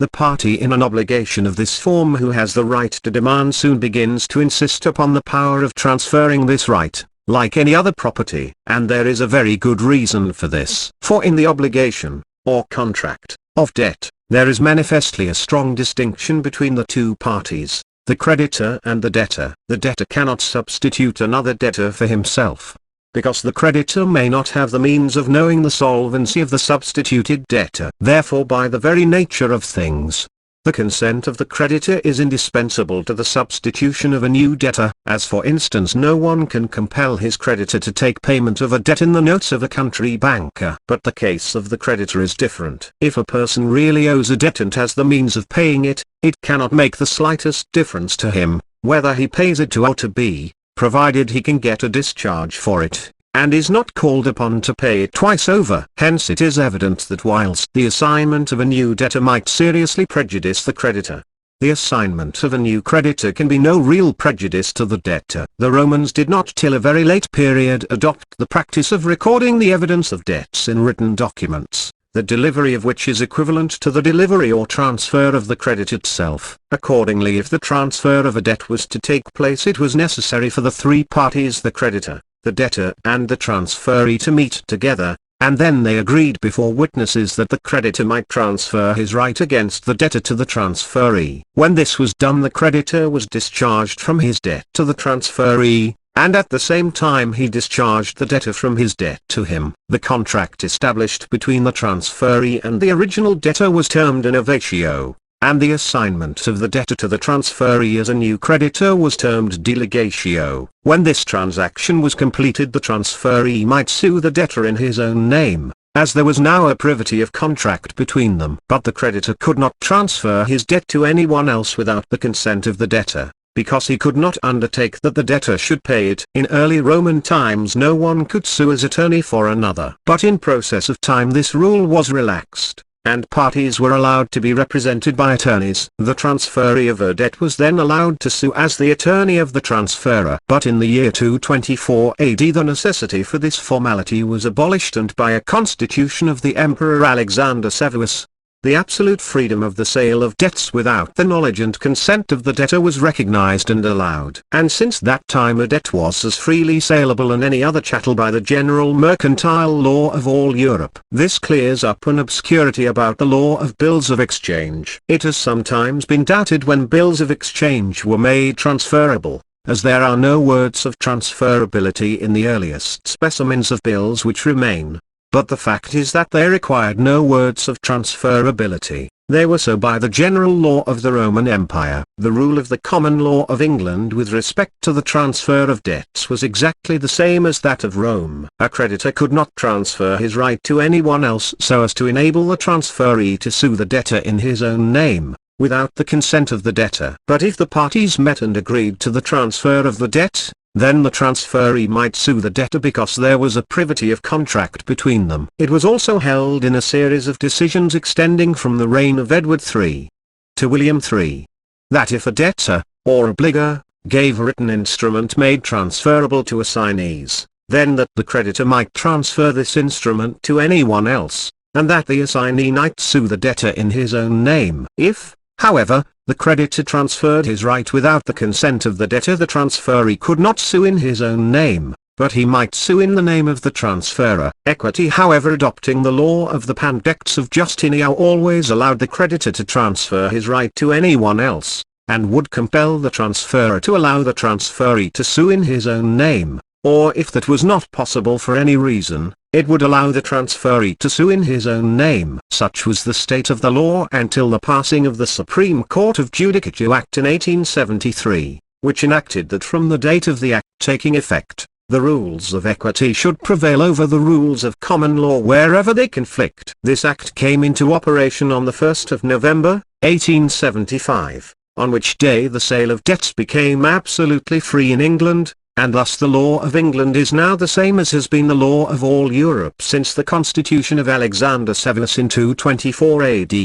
Upon instruments of credit.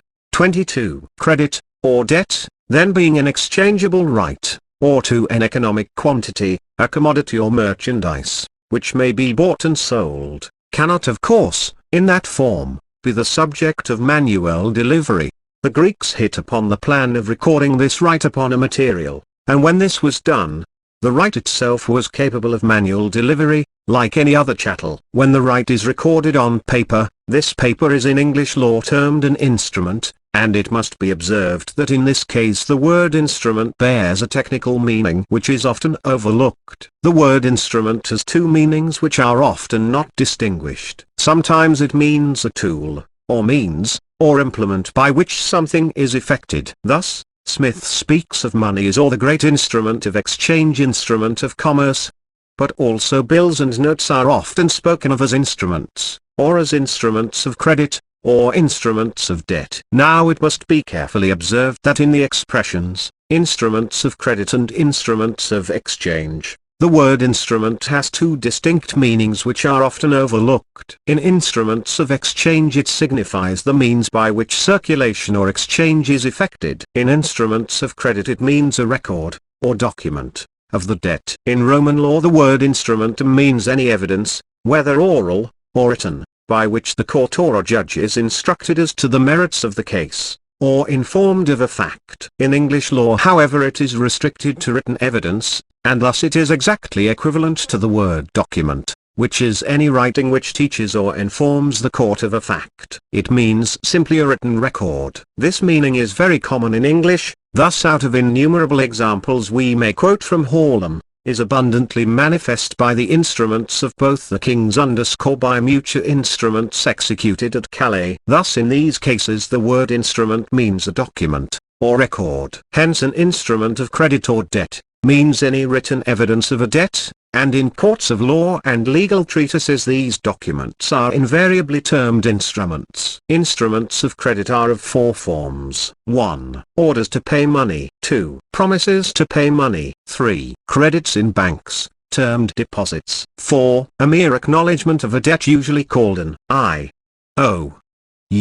Many persons feel a difficulty in admitting such things as banknotes and bills of exchange to be wealth, seeing that they are but so many pieces of paper. But it must be observed that it is not exactly the paper document which is wealth, that is only the evidence or the record of the right. It is the right itself which is the economic quantity or wealth. It subsists and may be exchanged quite independently of any paper, and even if the paper is destroyed, the right is not destroyed. It may be written on a fresh piece of paper. So many persons are somewhat startled at calling so many figures in a banker's ledger wealth. But these figures are merely the evidence of the rights which exist in the persons of the customers of the banker, and they may be put into circulation at any moment by means of checks. These deposits, therefore, or credits in bankers' books, are in real effect so many banknotes. And if one be admitted to be wealth, the other must be so too. They are each of them nothing but transferable rights of action. These written documents of debt are often termed instruments of credit, and also negotiable paper, But the former term is far preferable because, since bills of lading and dock warrants have been made negotiable, like bills of exchange, they are included in the title of negotiable paper. We have pointed out the fundamental distinction between these two classes of paper documents, which is of the greatest consequence in economics, and it can only lead to confusion to class under one denomination documents of such distinct natures. For as we have shown, bills of lading and dock warrants are not of the nature of credit at all. Instruments of credit are in two forms. When a creditor has a right of action against a debtor, it may be recorded in two ways. 1. It may be in the form of an order from the creditor to the debtor to pay him, or anyone else he may name. 2. It may be a promise emanating from the debtor to pay his creditor or anyone else he may name, on bills of exchange and promissory notes. 23. In its most general form, a bill of exchange is a letter from a creditor to his debtor, ordering him to pay, first, a certain sum of money, second, to a certain person, third, at a certain event. The definition of a bill of exchange usually given is essentially defective, because it is usually said to be an order from A to B to pay C, or order, a sum of money. Now it is true that all bills of exchange are orders to pay money, but all orders to pay money are not bills of exchange. It is essential to the nature of a bill of exchange that it should be addressed to the person who owes the money as a debtor. If the order be addressed to a person who merely holds the money as a depositum, as a bailee, trustee, agent, or servant of the writer, it is not a bill but a draft. And there are most important economic distinctions between the two instruments. The usual form of a bill of exchange is as follows: £287.15.8. London, May 4, 1875. 3 months after date, pay to myself, or A. B, or order, the sum of £287 15 and 8 pence for value received. William Smythe to Mr. John Cox, Line and Draper, Strand, London. The creditor who addresses the letter is termed the drawer, the debtor to whom it is addressed is termed the drawee, and the person to whom it is to be paid is termed the payee. It is the payee's business, on the first convenient opportunity after he has received the letter, to present it to the drawee to know if he will pay it. If he agrees to do so, it is usual for him to write his name with the word accepted across the face of the bill. He is then termed the acceptor. The drawer may make the bill payable either to himself or to his order, or to a third person or to his order. If it were made payable to the drawer only, or to a third person only, without inserting the words or order, the bill before the recent statute, could only be paid to the person named, and could not be transferred to anyone else so as to enable him to sue in his own name, that is, could not be negotiated, as it is termed. Such instruments were said to be non-negotiable, whereas instruments made payable to the payee, or order, were said to be negotiable, because they might be transferred to anyone else. But this distinction is now abolished. Any bill, whether made payable to order or not, may be freely transferred, and the presentation of the bill to the acceptor for payment is a sufficient notice to him of the transfer of the debt. When the words or order were inserted after the payee's name, he was obliged to signify this order by writing his name on the back of the bill. Hence it is called an endorsement. The person who does it is called the endorser, and the person to whom it is delivered is called the endorsee. The endorsee may, if he pleases, endorse it again to someone else, and if he makes it payable to that person only, it is called a special endorsement, and can only be paid to him. But if he delivers it over to the endorsee simply with his name written on the back, it is called a general endorsement, or an endorsement in blank. Its effect is to make the bill transferable by mere delivery, without any further endorsement, exactly like a banknote or money, and the bill is then payable to bearer like a banknote. Formerly, endorsement was in all cases necessary to transfer the property in a bill or note, but this has long ceased to be the case in English law. It became the custom of merchants in England, which has long acquired the force of law, that any instrument of credit endorsed in blank may be transferred by simple delivery without any further endorsement. It is however still the custom to endorse them on a transfer. At least there are very few persons who would take them without endorsement. And the effect of the endorsement is this, that if the bill is not paid by the acceptor at maturity, and if the owner or holder of it gives immediate notice to any or all of the preceding parties to it, he has the right to enforce payment of it from them. But this demand for payment must be made without delay. in almost all cases within 24 hours after the fact of non-payment is known to the holder. If delay be made in notifying the fact and demanding payment from the parties liable, they are absolved,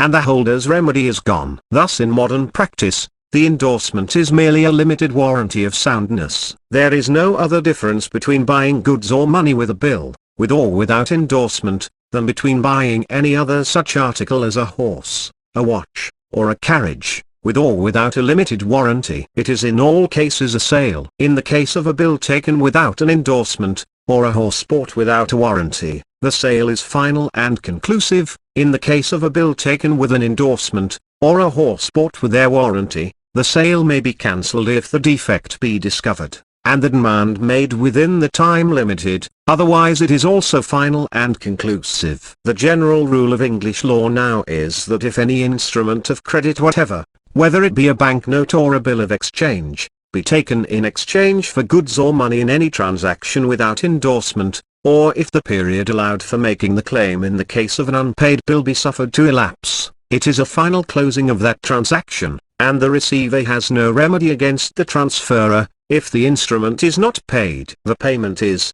in fact, in all respects as valid and final as if it were money, except only in the case of fraud, where the payer knew that the banker, or person, whose note or bill who tendered was bankrupt or insolvent. It is usual in English bills to insert the words "for value received," but it is not necessary. In a recent case it was said that they have no more meaning than "your obedient servant" at the end of a letter. A promissory note is an absolute promise to pay, first, a certain sum of money, secondly, to a certain person, thirdly, at a certain event. It is usually expressed thus: £. 143.4.9. London, May 4, 1875. 3 months after date I promise to pay John Styles, or order, the sum of £143 4 shillings and 9 pence, for value received. Timothy Gibbons. In this case Timothy Gibbons is called the maker of the note and John Styles the payee. Promissory notes were in reality by the common law of England as valid as bills of exchange. In fact formerly it was quite as usual to draw bills of exchange in the form of promises to pay as in that of orders to pay. This however escaped observation, and a strange idea took possession of Lord Holt and the Court of King's Bench in 1691–1704 that promissory notes were not recognised by the law merchant and the common law. In consequence of these decisions the Act, Statute 1704, c. 8, was passed placing promissory notes exactly on the same footing as inland bills of exchange, that is making them transferable by endorsement on each separate transfer. In the case however of bank notes, by which in law is always meant Bank of England notes, as these were always payable on demand, and the payment was quite secure, the practice of endorsement soon fell into disuse, and they passed from hand to hand like money. In the case of private bankers of good credit the endorsement was often omitted. But though the ceremony of endorsement was omitted as superfluous, that in no way altered the character of the instrument, and the receiver of the note took it entirely at his own peril, and ran exactly the same risk as if he took any other instrument of credit without endorsement. On banking instruments of credit. 24. The bills of exchange and promissory notes just described may be called commercial instruments of credit, because they arose out of the transactions of merchants. The introduction of banking into England gave rise to 2 new forms of paper, which may be called banking instruments of credit. The essential nature of banking is, as we shall show hereafter, to buy money and commercial debts by creating credit, or debt payable on demand. When a customer had so much credit at his account, the banker would if he wished it give him a promissory note payable to bearer on demand, or at such other time as might be desired. This is called a banker's note. Or the customer might write a note to his banker desiring him to pay any sum at his credit to any one or to bearer on demand or at such other time as he named. This was formerly called a cash note, but is now called a check. On the limits and extinction of credit. 25. In the preceding sections we have clearly shown that credit is the name of a certain species of incorporeal property, which is of the same nature as, but inferior in degree to, money, and that it fulfills exactly the same functions as money as a medium of exchange, or circulation, also that it is property cumulative to money, that is, it is over and above, or additional to, the quantity of money in use. In the following chapters we shall exhibit the actual mechanism of the system of credit, and show how it is the great productive or circulating power of modern times. Credit in fact is to money what steam is to water, and like that power, while its use within proper limits is one of the most beneficial inventions ever devised by the ingenuity of man, its misuse by unskillful hands leads to the most fearful calamities. Credit like steam has its limits, and we have now to investigate the proper limits of credit, and the various methods by which it may be extinguished. It is unextinguished credit which produces those terrible monetary cataclysms which scatter ruin and desolation among nations. It is by the excessive creation of credit that overproduction is brought about,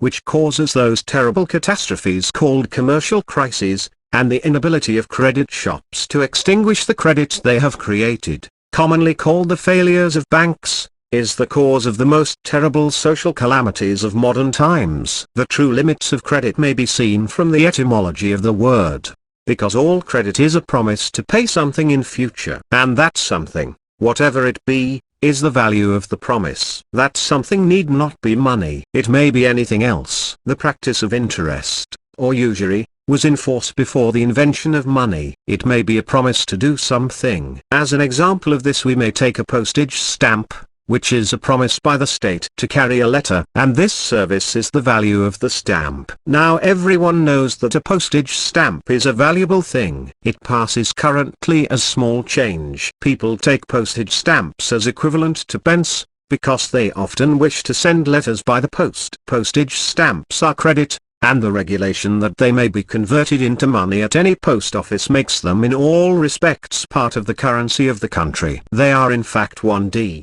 Notes. The only real difficulty in the case is to comprehend that the abstract promise to pay is independent exchangeable property, quite distinct from the thing itself, and it may circulate in commerce, just the same as the thing itself. Everyone can see the truth of this by his own experience who sees banknotes, checks, bills of exchange and circulating to the amount of hundreds of millions, and performing the functions of money. But of course, it is manifest that the value of the promise is the thing itself, and consequently if the thing itself fails, the promise has lost its value. This consideration, therefore, at once indicates the limit of credit. Assuming credit to be, what it is in its best known form in this country, the promise to pay money, it is quite clear that every future payment has a present value. Consequently whenever the possession of money at a future time is actually certain, the right to receive it is an exchangeable property, which may be bought and sold. Commercial credit, however, does not rest upon so solid a basis as the certainty of being in possession of money, for then it would be as safe as money itself, and losses would be unknown. It is based upon the expectation of receiving money at a certain time. A trader buys goods, and gives his promise to pay money, upon the reasonable expectation that he will be able to sell them for money before the bill becomes due, or at least that he will be in possession of money before that time. That is, he produces, or brings and offers them for sale, in the hope that they will be consumed or bought. If he brings forward for sale more of any species of goods than is suitable to the circumstances of the time, so that they cannot be sold at all, or if they are obliged to be sold at a lower price than they cost, that is overproduction. He must then pay his bills out of any other means that he may possess, and if he has no other means he is ruined. In times of great speculation, and great fluctuation of prices, there is an exceeding danger of over-production by means of credit, especially by that abuse of it called accommodation paper, which we shall describe hereafter. A new channel of trade is opened perhaps, and the first to take advantage of it make great profits. Multitudes of others, hearing of these great profits, rush in, all dealing on credit. The market is overstocked, and prices tumble down, and the credit created to carry on these operations cannot be redeemed. Not only are the speculators ruined, but also frequently the banks which created credit by discounting these bills. The institution of banks and bankers who create currency by means of their credit, either in the form of notes, or deposits, gives a great extension to the limits of credit. But, nevertheless the principle of the limit remains the same. The increased quantity of currency they can issue by means of their credit, enables them to lower the rate of discount. These bank credits take the place of money, and serve the purposes of money, for all internal transactions. When a banker has created these credits, or debts, by buying commercial debts, those who are indebted to the banker must obtain a sufficiency of money, or of other bankers' notes, or of the banker's own notes, or credit, to discharge their debt. If this be done, the credit has been sound,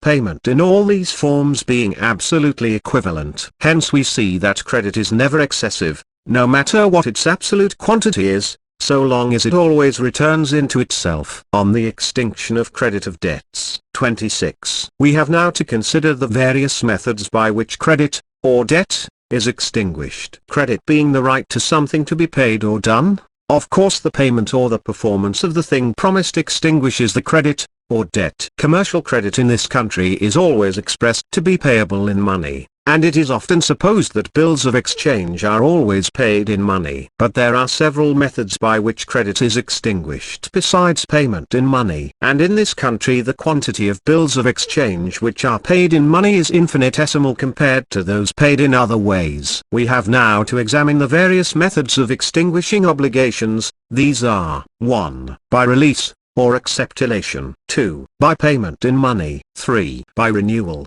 transfer, or novation. 4. By set-off, or compensation. On release of acceptulation. 27. Euler, as have seen above, says that if a man has nothing in the world and even owes 50 crowns, it is certain that he has 50 crowns less than nothing. He also says that if anyone makes the debtor a present of 50 crowns to pay his debt, he would still be only at the point zero, though really 50 crowns richer than before. Euler is right so far, but as we observed he has only stated half the case, because the same result may be attained in another way. Suppose his creditor releases him from his debt. His property would then equals zero, and he would also be 50 crowns richer than before. Hence this example shows that the release of a debt is exactly the same thing as a gift of money, a principle of great importance in commerce. So it is said in the Digest, he gives a profit to another who frees him from an obligation. He who is freed is made richer, although nothing is truly added to him, yet he is richer in this that nothing is taken away from him. And also he who is freed from an obligation seems to have gained something. So Pythias says, a release is a donation. So also Ortolan, the release from a debt is always classed as a donation in Roman law. So von Savini, a simple contract or the release of a debt may be the subject of a donation. The increase of wealth may result from a credit given to the debtor, or the release of a debt. Every release of a debt enriches the debtor. The amount of the donation is always equal to that of the debt, even though the debtor is insolvent. Although the release from a debt destined never to be paid seems a thing of no consequence, the augmentation of property does not the less exist. In effect, not only does property represent a quantity always indeterminate, but its total value also can either be positive, or negative. Negative property is a negative right, that is a duty or debt. If, then, property is reduced to a negative value, the diminution of minus is, in law, a change identical with the increase of plus for a positive value. The release of a debt always constitutes a gift equal to the amount of the debt, even though the debtor is insolvent. This vesting of the right to demand and the duty to pay in the same person was called confusio in Roman law. How confusio extinguishes a debt has given rise to much subtle speculation, and for centuries has puzzled divines and jurists. For the divines alleged that a right once created cannot be destroyed, and the jurists said that the right being transferred to the debtor, he cannot sue himself, and therefore, the debt is extinguished. This explanation, however, is not satisfactory, because in many cases a man can sue himself. He may fulfill two characters, and in one character he may sue himself in another character. And moreover, this would show only that the right was in abeyance, not that it was extinguished. And jurists have shown that there are cases in which the right and the duty have afterwards separated, although they have vested in the same person. The considerations however we have presented will give a complete solution of the case. The release of a debt may take effect in two ways, either as the creditor agreeing to destroy his right, in which case the duty is destroyed with it, or else as the gift or transfer of his right by the creditor to the debtor. The practical result, of course, is the same either way, and the operations may be exhibited thus. Of course, creating and destroying being inverse operations may be represented by plus, and hence to create a debt may be denoted by plus £50. Debts are always created by an exchange. Suppose that a man incurs a debt of £50 by borrowing £50. As it is a mutuum, the £50 become his property, but at the very same time is created the duty to pay them. Consequently, his property will be represented thus: £50 plus £50, or £50-£50. That is, he possesses £50, but also coupled with the duty to pay £50. Suppose he wastes or spends the £50, he will then be in debt £50, or his property will be £50. Now, if to create a debt be denoted by plus £50, then of course to destroy or cancel a debt will be denoted by £50. But 50 equals plus £50, which shows that to cancel a debt is exactly the same thing as to make a gift of so much money. If therefore the creditor releases or cancels the debt of £50, then the debtor's property is £50, or plus £50. That is, he is now £50 richer than he was before, though his property is equals 0. Let us now take it the other way. The credit or right of action, being a chattel, goods, or a commodity, may be the subject of a donation, or gift, exactly like any other chattel, or goods, or commodity. The creditor may present his right of action, plus £50, as a donation to his debtor as well as to anyone else. Then the debtor's property will be £50 plus £50.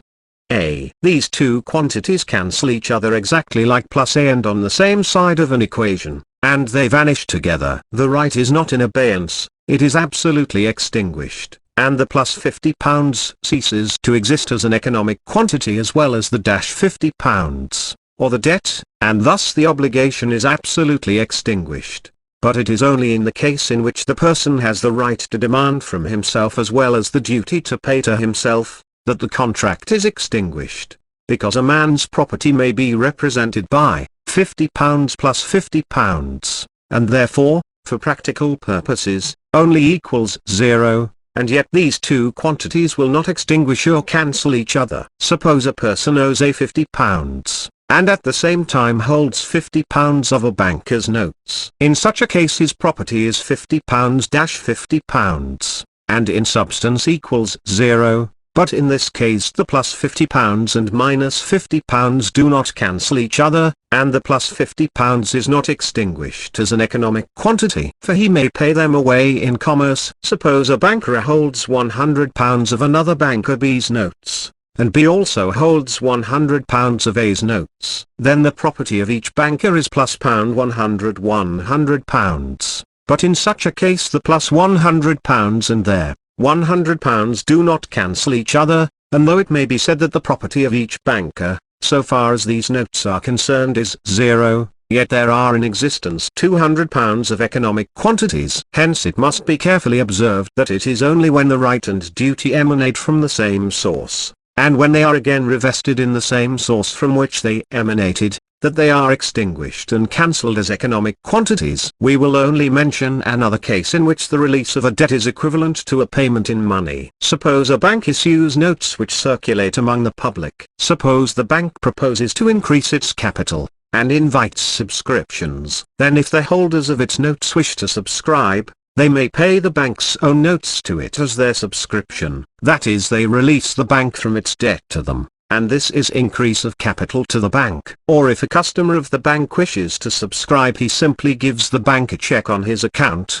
that is, he releases the bank from its debt to him, and that is increase of capital to the bank, exactly as the payment of so much money. As the digest says, release has the same effect as payment on payment in money. 28. The preceding considerations will easily explain how a debt is extinguished by a payment in money, which very few persons have ever thought of. Suppose a person possesses £100, but owes £50, then his property will be represented by £150. His creditor's right to demand will be represented by plus £50. When the creditor demands payment of the debt, an exchange takes place. The creditor transfers to the debtor his right to demand plus £50, and the debtor gives the creditor £50 or money. The debtor's property is then £50 plus £50, or £50 in money, together with the right to demand £50 from himself and the duty to pay £50 to himself. These two quantities cancel and extinguish each other as before. The right to demand, plus £50, is now extinguished as an economic quantity, and the debtor's property is now £50. The transaction is, therefore, shown to be a sale or exchange. Thus, as the obligation, or contract, was originally created by the loan, or sale, of the mutuum, it is annihilated by the sale or exchange called payment. Hence the obligation was created by one exchange, and is annihilated by another. On renewal of transfer, or novation. 29. The term novation, in Roman law was applied to substituting a new obligation for the former one. But this took place in two ways. 1. When the debtor himself gave a new obligation, which the creditor accepted in lieu of the former one, which was thereby cancelled. This is called by us renewal. 2. When the debtor transferred to the creditor an obligation, or debt, or credit, which was due to him from someone else. If the creditor agreed to receive this, he thereby discharged his own debtor, and agreed to take the debtor's debtor as his debtor, and then his debtor was discharged, unless he retained his right against him as a surety. A familiar instance of this is where a person pays his creditor by giving him a banker's notes. If the creditor consents to receive them, his debtor is discharged, and the banker is now the debtor to the new creditor. Or suppose that a debtor and his creditor are both customers of the same bank. The debtor gives his creditor a check on his account. The banker transfers the credit from one account to another. That is a novatio.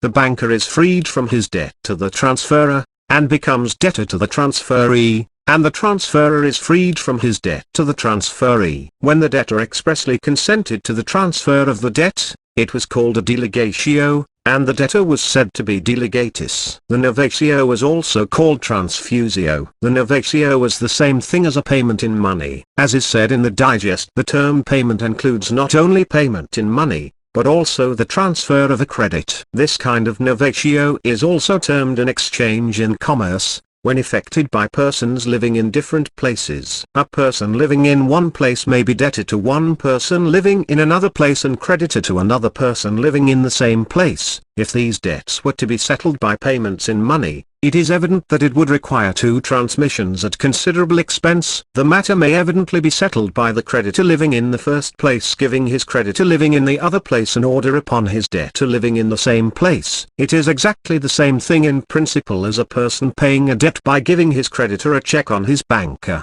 The mass of reciprocal transactions of this nature which takes place between different countries is called the foreign exchanges, a subject we shall have to investigate fully in a future chapter on SET-OFF, or compensation. 30. If two persons are mutually indebted, each may claim that the debt he has against the other shall be taken in payment of the debt he has to pay. If the mutual debts are equal, each is payment of the other, and the parties are released by set-off or compensation. If one debt is greater than the other, a payment in money of the balance only is necessary. We will now give a few examples of the operation of compensation in the modern system of credit. Suppose that two bankers issue notes, and each banker gets possession of an equal quantity of the other's notes. Then of course each has a right of action, plus £100, say, against the other, on the other's notes, and each has a duty to pay £100, his own notes. While the notes of each are in the hands of the other, there are of course £200 of rights of action,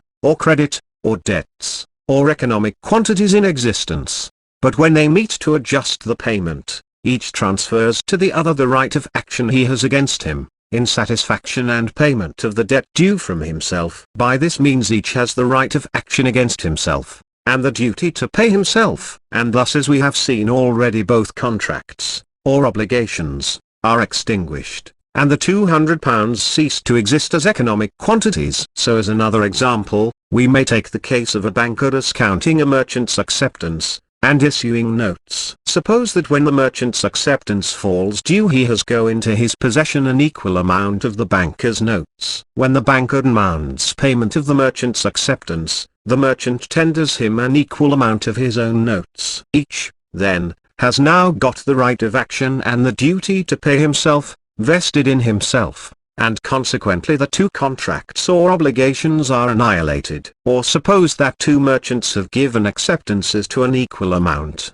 and payable on the same day, and that each acceptance falls into the hands of the other merchant. Then on the day of payment each tenders to the other his own acceptance in payment of the debt due from himself. Each has then the right to demand from himself and the duty to pay himself, vested in himself. These two quantities cancel each other as before, and the two contracts or obligations are extinguished. Or suppose that a banker discounts the acceptance of one of his customers. On the day it falls due he simply writes off from his customer's account the amount of his acceptance. Thus these two debts mutually cancel each other as before. The earliest instance of which we are aware of the theory of compensation being carried out on a great scale is mentioned by Boyce Gilbert, the morning star of modern economic science. Pointing out the true nature and use of money, he shows how credit supplies its place, and describes the fairs at Lyon where the merchants used to balance their debts. The merchants, instead of making their bills payable every 3 months or so,